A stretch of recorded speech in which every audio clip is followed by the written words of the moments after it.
Muito bem. Então, alguns fatos importantes.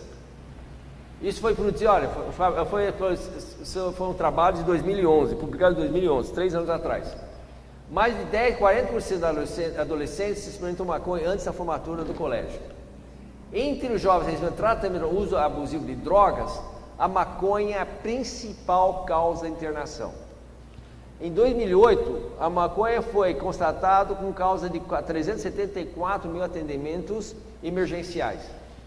E, mesmo uso infrequente, há uma queda acentuada no teste de QI, de 8 pontos. A maconha causa dependência entre 9% daqueles que usam álcool uma vez na vida, o proporcionamento é para 16% quando isso começa na adolescência. Em 2009, 4,3 milhões de 7 milhões, ou seja, mais de 50% que abusaram das drogas eram dependentes de maconha. Importante, jovens que usam maconha têm pior desempenho acadêmico, relatam menor satisfação pessoal, pior saúde física e mental, diminuição da memória, problemas de relação interpessoal, salário mais baixos, menor sucesso profissional e maior risco de desenvolver distúrbios psiquiátricos graves. Olha aqui, maconha tem, em jovens, aumenta 3 vezes o risco de ideação suicida, isso é verdade, certo? Se fumar maconha tem maior risco de tentar suicídio, porque leva a depressão grave, tem 3 vezes mais risco de desenvolver esquizofrenia, tem 50% mais substâncias carcinogênicas que o cigarro, todo aqui é referenciado, só procurar onde está publicado mundial. O risco de infarto miocárdio é 4,8 vezes maior após o uso agudo de maconha, e fumar 3 baseados tem maior risco de lesão pulmonar do que fumar 20 cigarros. Isso eles não falam para vocês, né? Isso não falam para vocês, né? Que maconha é só coisa boa. Agora, depressão, isso é verdadeiro, isso eu vejo toda hora, certo? Se você, olha, frequência de maconha e depressão, aos 14, 15 anos, nunca fumou, incidência 5,3, pelo menos uma vez por semana, 5 vezes maior. Aos 17, 18, 14, aquela depressão, né? Olha, fumar maconha, quase o dobro. E aos 20, 21 anos, 14, mais que o dobro. Enquanto eu falo que maconha... Agora, esse aqui é muito interessante. Então, esse estudo foi feito no Canadá e fizeram o seguinte. Pegaram pessoas que tinham porcento de universidade com mais de 25 anos, que tem mais de 25 anos que tinham diploma universitário aqui. Então, quem nunca fumou maconha, tinha o número 1, tá certo? E aí foi 99 cigarros, 200, 300, 400 ou mais de 400. Então, aqueles que fumaram maconha, mais de 400 cigarros de maconha, entre 14 e 21 anos, ou seja, aí são 7 anos, 400 dividido por 7 dá 70 por ano, ou seja, dividido por 12, uns 8 por mês, certo? É muito, não é muito, né? Só 25% conseguiram tirar diploma. Ajustamento pessoal, se a incidência é 33,2 para quem nunca fumou cigarro, olha aqui, 25,3. Desempregado, se um dos que fumaram, o risco de ser empregado com mais de 400 era 3,28 vezes maior. Mas o mais interessante, seu autoestima, ou seja, sua apreciação de felicidade, satisfação pessoal. Quem nunca fumou maconha tinha um índice de satisfação pessoal de 20. E quem fumou mais de 400 tem um índice maior, 22. Perceberam? Mesmo fracassado, ele estava satisfeito com a sua própria vida. E quem conhece, quem conversa que fuma maconha é exatamente isso. Não é verdade isso? Esse acha legal. Não, eu estou bem. Mas viu, você não terminou a universidade, mas e daí? Sou feliz comigo mesmo. Entendeu? Então Agora, qual é o efeito maconha no jovem? Relaxamento, perda de noção de tempo e espaço, diminuição da coordenação, dificuldade de habilidade para resolver tarefas múltiplas, e o mais importante, chamado síndrome amotivacional, certo? Ele não quer melhorar, ele está satisfeito, certo? Desinteresse, baixa performance na escola e no trabalho e disfunção do cérebro e da memória. Olha o que acontece com aquela mesma figura que nós mostramos. Aquele cérebro normal, 12 anos usa maconha. Está pior do que o álcool, certo? E agora nós estamos deparando com um novo fenômeno chamado maconha sintética. Esse é um problema seríssimo. Só para você ter uma ideia, no ano passado, 2013, o Escritório Europeu contra Drogas detectou 81 substâncias novas chamadas maconhas sintéticas. Essas maconhas sintéticas são extremamente graves. A Anvisa não está conseguindo proibir, não sei porquê. Nos Estados Unidos e na Europa já proibiram a totalidade deles, e mesmo assim está crescendo. Recebi um informe agora, semana retrasada, que o maior problema ocupacional nos Estados Unidos não era mais o uso de heroína, mas era o uso abusivo de maconha sintética. O que acontece? Ele leva agitação, euforia, alucinação, ele pode ser inalado, ele aumenta o risco de ação suicida e violência. E por que é chamado a maconha sintética? Não tem nada a ver com maconha, ele não é maconha, certo? Ele é usado como maconha, eles pegam plantas, secam e esperam em cima dela uma substância química que tem esse efeito. Por que chama cannabinoide sintética? Enquanto o THC ocupa 25% dos receptores canabinoides no nosso cérebro, essas substâncias ocupam 100% dos receptores canabinoides.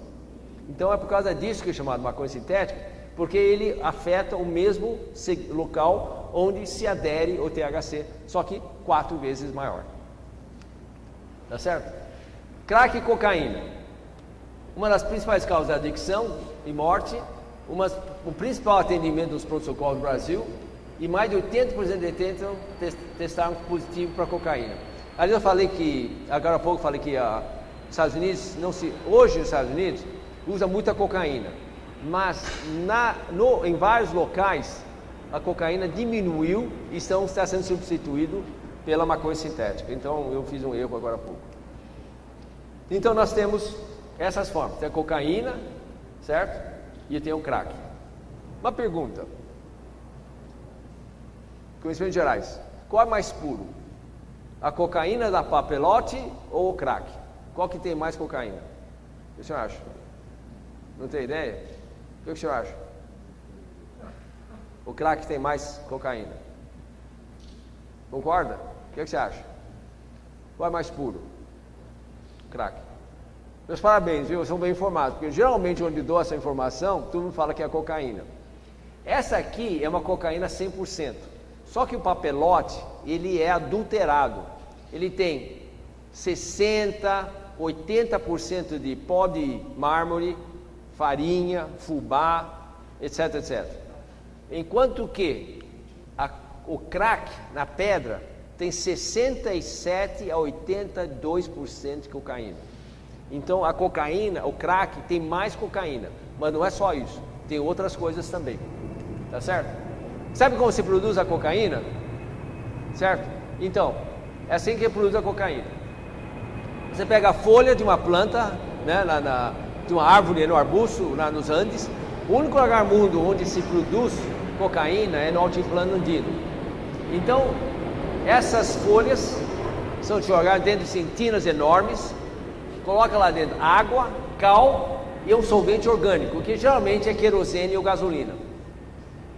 Aí deixam um pouquinho, aí tiram a folha, e aquele resíduo lá, ele é neutralizado com ácido sulfúrico, deixa secar e forma esses tijolos, que é chamado tijolo base, pasta base de cocaína. Você lembra a época do Oxy? Todo mundo ouviu falar do Oxy? Que é uma droga nova? Bobagem. Oxy foi a primeira cocaína usada já desde o tempo incas, etc., já usavam isso. É a forma que chega. Então, quando eles pegam essas pedras, esses tijolos de óxido, de pasta base, ele é transportado para os grandes centros para refino. E, obviamente, no trajeto, que alguém pega, rouba uma pedrinha, uma tijolo, e já fuma aquilo lá como se fosse crack. Então, o óxido já é muito conhecido há muito tempo. É conhecido na época, na região do Acre, o Amazonas Ocidental, etc. E aí essa pasta de óxido é levada para os grandes centros, onde é refinado e transforma-se em cocaína. Ok, essa cocaína ela é peneirada, até ficar aquele pó bem fininho, tá certo? E esse cocaína fininho que era transportado e usado lá para a Europa, que aqui é adulterado. E por que o crack é tão barato? Porque o crack é feito desses grumos que vocês estão vendo aqui, que não consegue ser peneirado, certo? Era jogado fora. Então entre 50% e 60% de cocaína refinado era jogado fora, porque não conseguia virar pó. Até que algum muito esperto descobriu, se você misturar com bicarbonato, ele precipitava e virava uma pedra de crack. Bom, e daí? Uma pedra dura que não servia para nada. E aí alguém descobriu que você dissolvendo nesses vidrinhos com qualquer solvente e aquecendo com um isqueiro, ele acaba sendo fumado. E como que o crack funciona então? Dessa forma. Só para ter uma ideia, fumar crack começa a ação em 6 a 8 segundos e o pico de ação dela é 5 minutos. Injetar a cocaína na veia demora o dobro, certo? E o pico é 7 minutos. Enquanto que cheirar o pó leva 3 a 5 minutos a atingir, começar a funcionar e atinge o cérebro em 15 minutos. Essa aqui é a história. Então, por exemplo, a primeira, ao aspirar cocaína, ele chega, vai para o coração direito, vai para o pulmão, do pulmão volta e aí chega até o cérebro, certo? Então isso leva mais ou menos 5 a 10 minutos. O pico de ação é 15 minutos e termina a ação em 45 minutos. E como funciona o crack? Ele vai diretamente do pulmão, direto para o cérebro. Agora, qual a diferença? É que a cocaína faz assim, ó, faz assim, 3 a 5 minutos começa, pico de ação em 15 minutos, acaba em 45 minutos, 1 hora.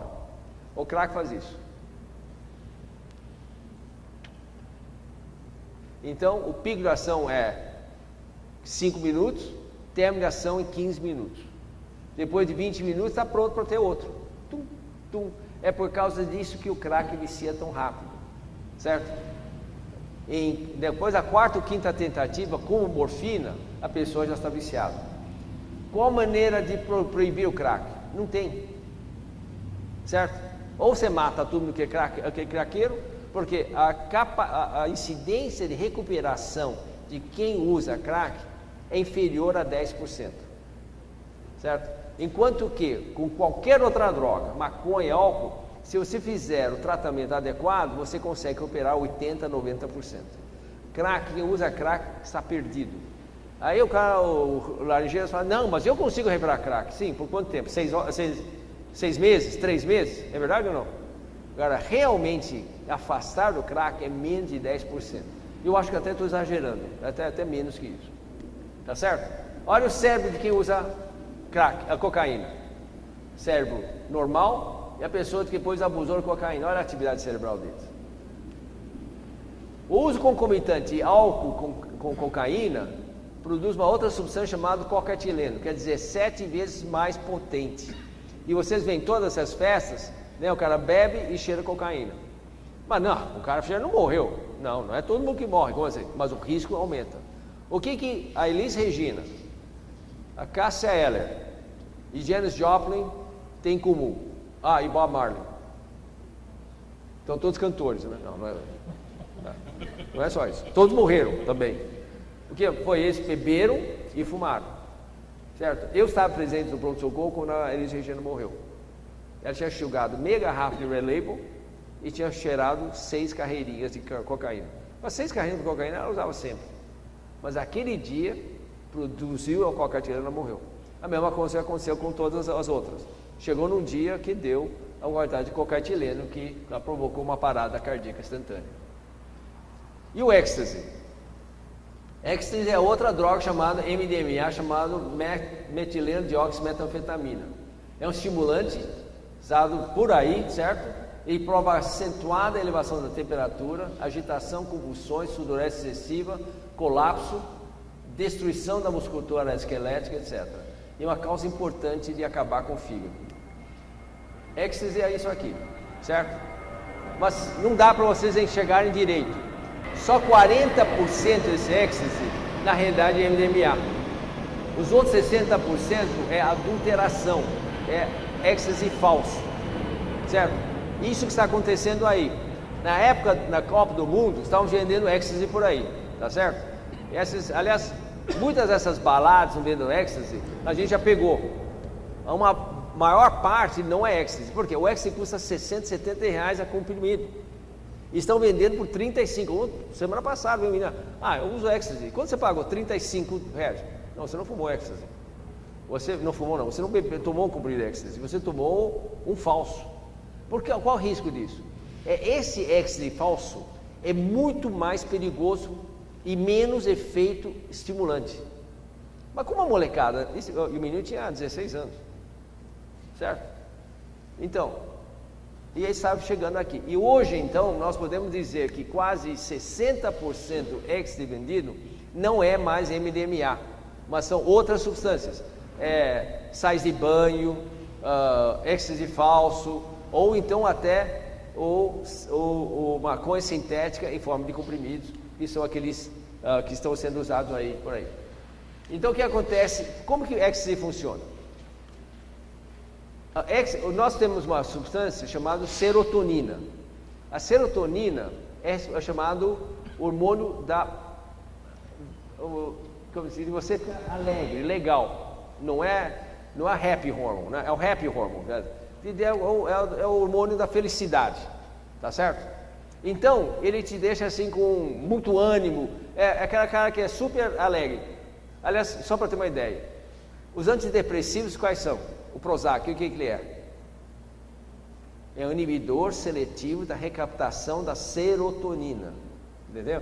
Então, ele mantém mais serotonina nas terminações nervosas justamente para deixar você não deprimido. Então, a serotonina é responsável por você ficar não deprimido, se você ficar alegre, animado, etc. Tá certo? Então, o êxtase funciona assim. Normalmente, você libera uma certa quantidade de serotonina. O êxtase, ele libera 3 a 4 vezes mais serotonina nas terminações nervosas. Certo? Aí depois, o que acontece? Acaba a serotonina. Aí você entra na depressão. Como aqui. Olha.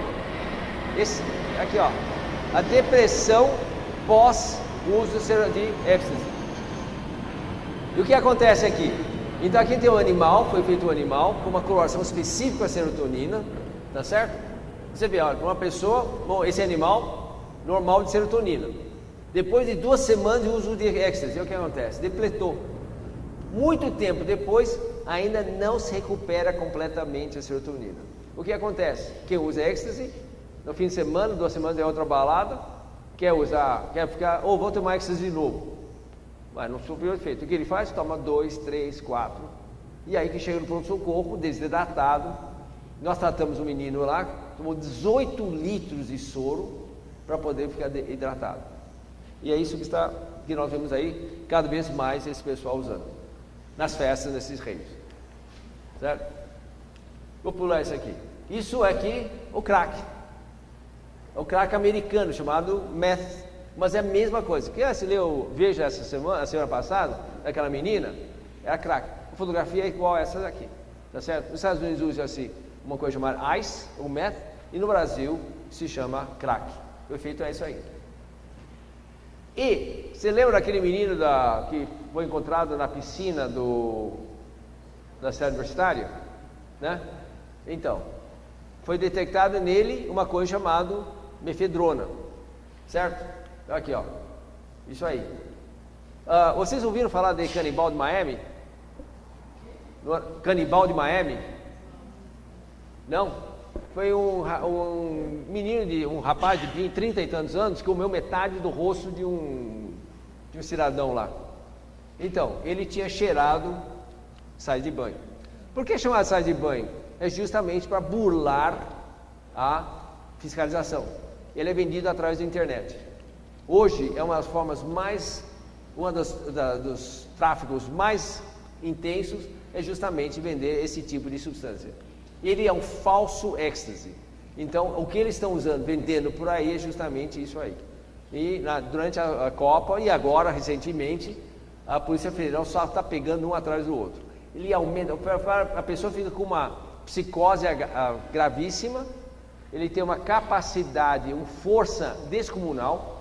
Esse menino, esse rapaz que era o canibal de Miami, depois de que a polícia foi chamado, ele conseguiu derrubar 8 policiais. Sobreviveu a 2 tiros de taser. Certo? Quando ele foi avançar no outro policial, ele deu um tiro e acabou matando. Isso foi a única forma, infelizmente, de controlá-lo. Bom, quer dizer, definitivamente. Mas ele acabou. E a esposa dele falou assim: ele sempre fumou maconha. Aquele dia, um amigo dele mandou ele fumar cocaína. Ele resolveu experimentar. E não era sai de banho. Então você vê que a carreirinha é exatamente igual à carreirinha de maconha. E outra droga muito séria, certo, no nosso mercado, e eu já peguei vários casos, é o chamado GHB. Você lembra dessa Boa Noite Cinderela? Tu não conhece, né? Classicamente a Boa Noite Cinderela, o que usa? Dá um Rohypnol, um remédio para dormir. Só que na festa da juventude, não se usa Rohypnol porque é muito caro e muito difícil. Então eles pegam essa substância chamada GHB. Esse GHB eles misturam na bebida porque ele é doce.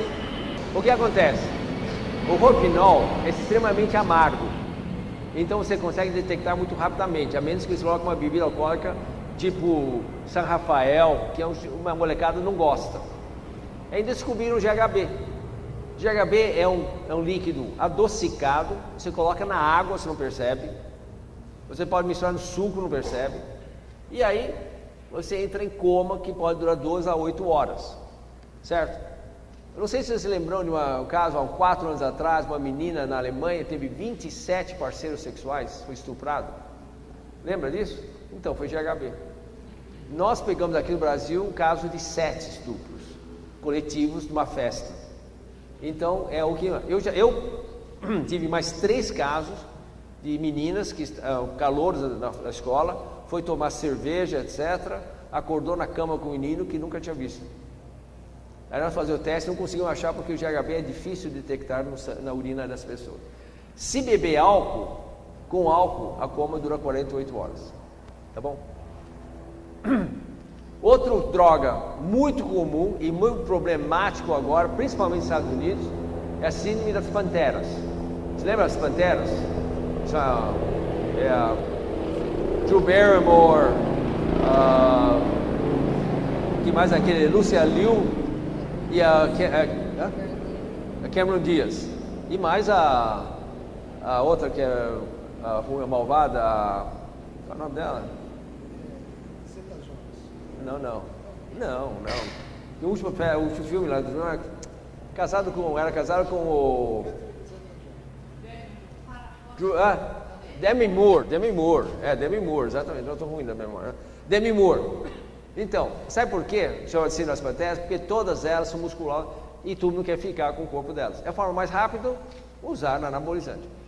E não fiquem enganados não, o anabolizante está sendo cada vez mais usado entre nossos jovens. Por quê? Porque ninguém quer demorar, quer fazer musculação rápida. É aqui agora. É a síndrome aqui agora. E estão usando mesmo.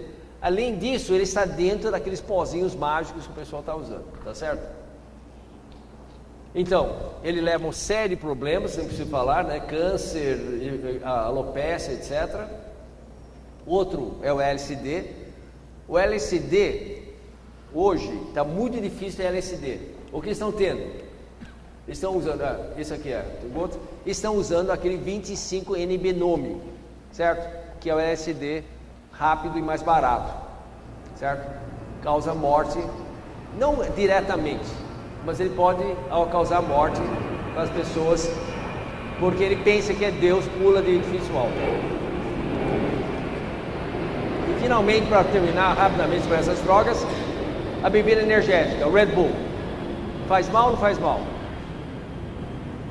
Não. Você já usa? Não. Então por isso que não faz mal. Na realidade, quem ajudou a liberar o Red Bull no Brasil fui eu. Houve uma reunião entre experts para falar sobre liberar ou não, e eu só como estudante que estudava farmacologia. Então, não, isso faz mal porque isso está levando a vício, etc. Aí nós fomos avaliar a composição dela e falamos assim, olha aqui, glucolactona. O que é glucolactona? É o açúcar que o fígado usa para detoxificar. Taurina é um aminoácido que está presente no leite. Um copo de leite tem 1.200 miligramas de taurina. Então, tudo bem. E cafeína? Quem toma mais que 2 cafezinhos toma mais que 80 miligramas. Quem toma mais que 2 latas de Coca-Cola toma mais que 80 miligramas. Então, toxicologicamente, ele não faz mal. Certo?